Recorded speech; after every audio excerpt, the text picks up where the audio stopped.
qui vend simplement des plans d'eau, qui vend des médicaments. Il y a tous ces aspects aussi qui existent, que beaucoup ne connaissent pas. Donc, il y a des vendeurs qui existent. Et il y a des personnes qui eux-mêmes maîtrisent.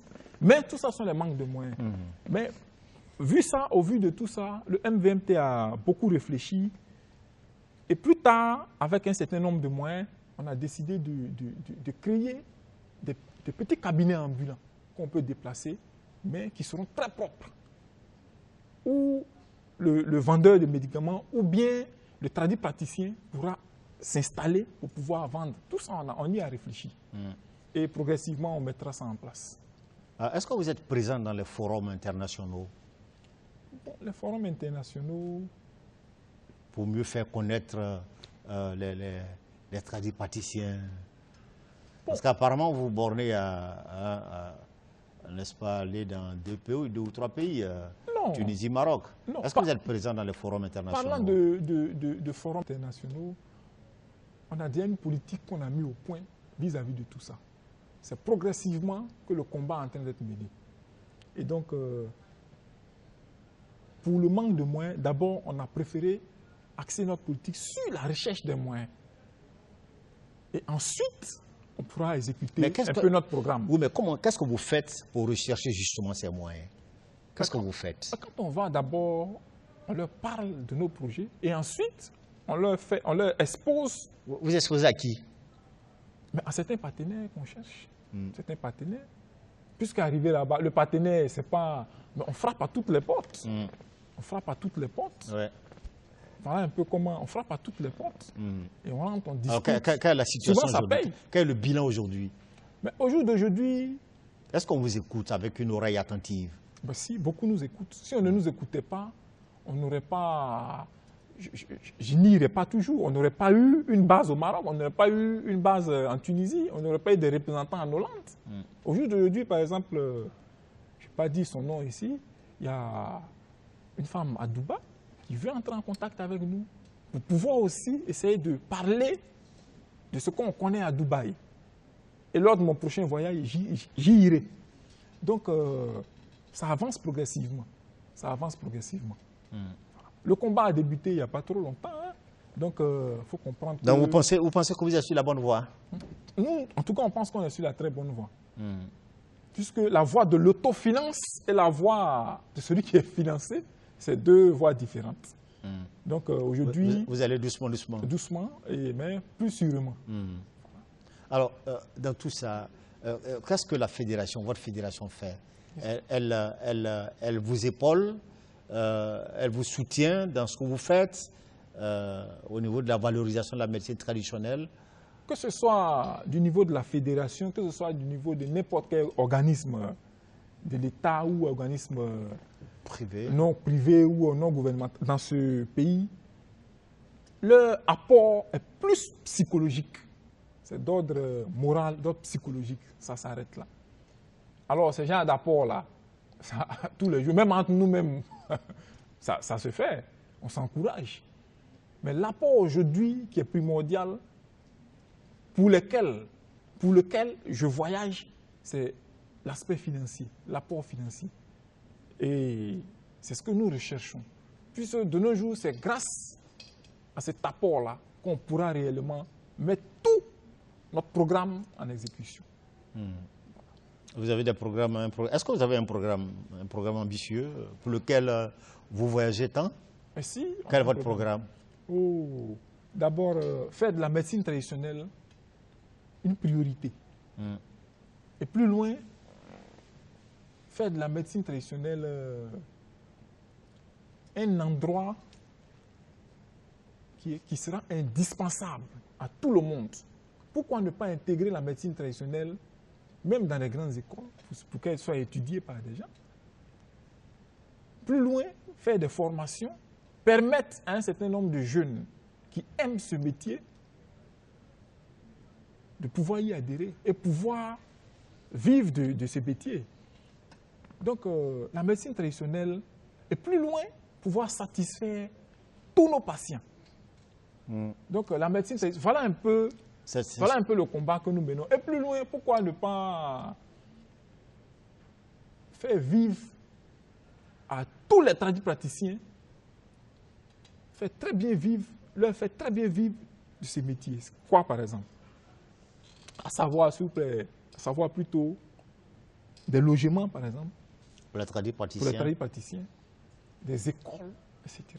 Ce sont des objectifs nobles, mais quand vous entendez parler, vous vous battez seul. L'État vous apporte un soutien psychologique, à vous entendre parler. Hein. Oui. Est-ce que seul vous pouvez réussir un tel combat? Alors que dans les pays comme la Chine et autres, là, l'État intervient, l'État les aide véritablement, aide les praticiens. Mais tel n'est pas votre cas. Mais vous battez seul. Pour parler de ce que la Chine est devenue, il y a eu un départ. Il faut qu'on parle aussi de ce qu'elle était. Ça vous dit que c'est un combat. Bon, l'État aujourd'hui, on n'en veut pas trop à l'État, hein, nous autres.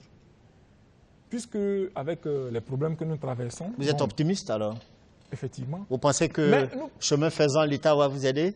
Mais si l'État ne nous aide pas, on a décidé de vivre, on a décidé une avancée dans notre domaine. Et donc, au début, nous sommes allés voir... Avec ou sans l'État? Non, pas avec ou sans l'État. Hein. Nous sommes allés voir l'État. Tous les jours, c'est ce que nous faisons. Les projets, on ne peut pas en compter. Mais s'il n'y a pas de financement, ce n'est pas une raison pour croiser les pieds ou même croiser les bras. Sans l'État, on s'est dit, mais... Il faut se battre seul. Il faut se battre. Il faut viser aussi d'autres horizons. Et ça avance. Et ça avance. Ça avance dans le bon sens. Dans le bon sens. Voilà. Alors, on sait que quand l'on avait parlé de sida par le passé, on a vu Nana Ndrobo II au Ghana, qui disait qu'il avait des remèdes pour guérir n'est-ce pas, le sida. Au Sénégal, il y a aussi le brin bleu, qui a été découvert dans un village sénégalais, qui apparemment guérit aussi le sida. Mais toutes ces découvertes-là sont restées entre les quatre murs, ne sont pas sorties. Comment vous expliquez cela? Bon, Nana Ndrobo II, personnellement... J'ai entendu parler, non? J'ai entendu parler, je ne l'ai pas connu. À l'époque, on était un peu plus jeunes. Mais parlant des découvertes des médicaments sur le sida qui ne sortent pas, c'est de tout ça que je parlais là.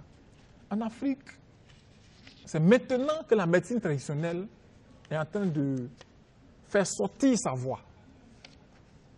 Au vieux temps, il n'y a pas 10 ans de cela, on était encore étouffés. C'est maintenant que nous sommes en train de crier et notre voix sort. Donc, au vu de tout ça, ces anciens tradipraticiens qui avaient fait des découvertes et qui n'ont pas été... Ces découvertes n'ont pas été reconnues. Je ne maîtrise pas trop l'aspect. Vu que Nana Ndrobo II a perdu sa vie. Donc, c'est un aspect beaucoup compliqué que je n'ai pas maîtrisé à 100%. Mais ce que je sais sur le sida, c'est que cette maladie, jusqu'au jour d'aujourd'hui, nous, tradipraticiens, je n'ai pas encore vu quelqu'un qui dit avoir eu le remède à 100%. Ce que je sais qu'on fait, on soulage les maux. Au Sénégal, on peut permettre... Au Sénégal, hein, il paraît que le remède a été trouvé là-bas, dans un village, au Sénégal. Le Sénégal? Un remède fait par des tradipraticiens sénégalais. Oui. Bon, ils le disent, mais ce n'est pas encore confirmé, ça n'a pas encore été officialisé. Le monde entier, après analyse peut-être de certains grands docteurs, n'ont pas encore confirmé que vraiment ce médicament a été découvert, qu'il est crédible et qu'il peut être exposé partout. Mais ce que je sais jusqu'à présent, c'est que nous soulageons les maux. Un malade du sida, avec certaines techniques de soins traditionnels, peut durer jusqu'à vieillir. Mais pourquoi vous n'allez pas... vous dites, vous pouvez soulager. Ce n'est pas ambitieux de votre part. Non, je dis pour le moment. Oui, pour le moment. Cela ne veut pas dire cela ne veut pas dire que nous ne cherchons pas à soigner le sida. À partir du moment où on soulage, c'est qu'on a envie de soigner cette maladie.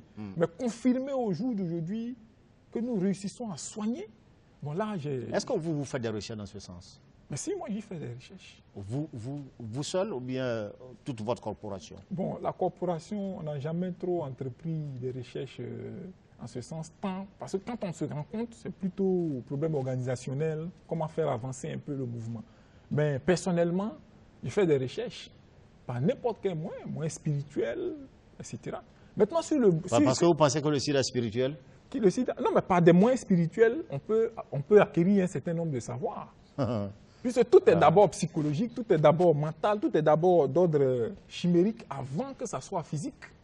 On émet d'abord une idée avant qu'on puisse la rendre palpable. Donc je fais des recherches. Vous seul, vous faites des recherches, mais pas l'ensemble de la corporation. Donc, là, personnellement, on n'y a jamais trop discuté. Puisque quand on se rencontre, les temps sont courts et on discute beaucoup de plutôt l'organisation, l'avancée de notre mouvement. C'est ce qui est primordial. La découverte du bleu de Brin, c'est un vin de palme unique d'une couleur bleue. Hein, je parlais tout à l'heure, ça a été découvert au Sénégal. Et il paraît que ce vin de palme-là a réussi à vaincre le sida. C'est ce que j'ai dit là. Ce n'est pas encore officialisé. Mais qu'est-ce que vous attendez officialiser? Vous voulez que l'Occident vienne vous dire que c'est bon? Mais ceux qui ont déjà crié haut et fort que j'ai découvert le médicament du sida, mais ils sont nombreux. Vous avez parlé tous de Nana Dogo 2, mais où en sommes-nous? Mais on peut accepter un médicament qu'à partir du moment où certains chercheurs y vont, et à partir d'un certain nombre d'expériences, ça élimine les virus, et qu'ils acceptent de manière officielle, et que ces médicaments soient propagés partout. Là, on peut dire vraiment ça a été découvert à partir de tel ou tel point. Sinon, si c'est ce genre de découverte, tous les jours, partout il y en a. À ce rythme-là, les Africains ne pourront jamais trouver le remède du sida, parce que vous connaissez l'enjeu, hein, ce sont des enjeux financiers importants. Dire qu'on a trouvé le remède en Afrique, ça va faire tomber beaucoup d'usines en Europe, non? Mais c'est pas... Pourquoi? À partir de l'Afrique, on peut découvrir... Mais puisque vous voulez absolument vous référer à l'Occident. Non, moi je ne me réfère pas à même l'Occident, absolument. Moi j'ai lu un bouquin sur le bleu de Brin du Sénégal. Tous les éminents professeurs sénégalais ont affirmé que c'est un médicament qui peut effectivement vaincre le sida. Mais personne n'ose le dire haut et fort. Vous venez de dire qu'il peut. C'est-à-dire que c'est pas trop affirmatif. C'est pas trop affirmatif. Peut-être que moi je le dis peu, mais c'est affirmatif selon eux. Selon eux. C'est affirmatif. Et dans ce petit village-là, tous ceux qui y sont, personne n'a le sida. Et il y a des gens même de la sous-région qui vont dans ce village-là pour recevoir la guérison. Mais moi, je ne peux qu'applaudir ce que vous venez de dire. Mais j'aurais voulu quand même attendre que cela soit un peu propagé. On ne peut pas cacher la vérité, on ne peut pas cacher le soleil, on ne peut pas cacher un certain nombre de vérités. Si cette découverte fait des effets et que certains malades partout dans le monde, il y en a aujourd'hui assez, qu'ils y vont, qu'ils ont la guérison, mais ça sera imposé au monde. C'est ce que je veux, c'est ce que nous autres nous voulons. C'est à partir de ces instants qu'on dira vraiment la découverte de tel médicament provient de là-bas. Voilà un peu, nous autres. Pour ne pas qu'on crie haut et fort et qu'après on ait peut-être honte. C'est un peu ça. Donc je ne peux pas aller hors du pays ou bien certains partenaires devant certains... Et puis leur dire, oui, on a pu découvrir et après... Mais en fin de compte, quelle sera notre crédibilité? D'accord. Donc c'est un peu ça. Alors, vous êtes toujours au niveau de la recherche, hein? Vous recherchez toujours? Bon, par rapport au sida. Par rapport au sida, oui. Oui, mais par rapport au sida, je fais des recherches. Mais, à part ces recherches, moi-même, je vous ai parlé du domaine dans lequel j'exerce. Domaine dans lequel j'excelle, qui sont la voyance, qui sont les soins de n'importe quel problème d'ordre mystique, qui sont les problèmes aussi d'ordre physique. Si le sida est d'ordre mystique, il faut guérir alors? Le sida? Oui. Si quelqu'un, un patient se présente à vous et que le mal dont il souffre est d'ordre mystique, si c'est le sida ou bien n'importe quelle maladie, vous pouvez guérir ce patient, c'est ça? Bon, le sida d'ordre mystique, on dit le sida. Le sida, aujourd'hui, certains tradipraticiens ou certaines personnes qui souffrent de cette maladie, souvent disent que cela leur a été jeté par un sort. Moi, je n'ai pas encore rencontré un patient du sida d'ordre mystique. Mais si c'est d'ordre mystique, moi, je pourrais le soigner. Toutes les maladies d'ordre mystique. Si vous détectez que c'est d'ordre mystique, vous pouvez soigner. Je peux le soigner. Je peux soigner. Si c'est d'ordre mystique. Parce que ce qui est d'ordre mystique, on peut l'éliminer. On peut l'éliminer. Mais si c'est d'ordre physique, avec les virus qui nous sont présentés, je ne sais pas même quel est l'aspect de ces virus-là pour que je puisse directement les combattre. Il faut maîtriser tous ces aspects. C'est un peu ça, nous, Africains, nos problèmes. J'ai voulu parler de ça tout à l'heure. Parlant de la découverte des maladies contre le sida. On n'a pas d'appareil au fait pour voir un peu quel est l'aspect de ce virus, qu'est-ce qui s'y passe. Donc on n'arrive pas réellement à contre-attaquer ce virus-là. C'est que si on sait à quoi est-ce qu'on a affaire, on peut facilement On peut facilement contre-attaquer ce virus. Dans vos recherches, dans vos voyages à travers le monde, quand vous cherchez les moyens, c'est pour aussi vous équiper en matière, c'est aussi vous équiper, non? Avoir du matériel de pointe, etc. Oui, effectivement, c'est pour s'équiper.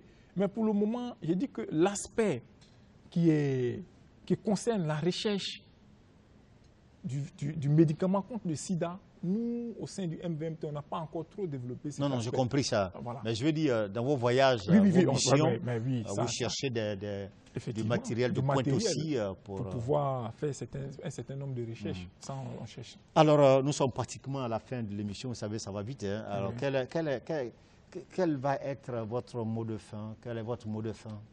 Bon, mon mot de fin, c'est d'abord un encouragement à tous les tradipraticiens qui, nuit et jour, veillent à la santé de la population et plus loin, qui veillent aussi sur tout ce qui se passe aujourd'hui en Côte d'Ivoire.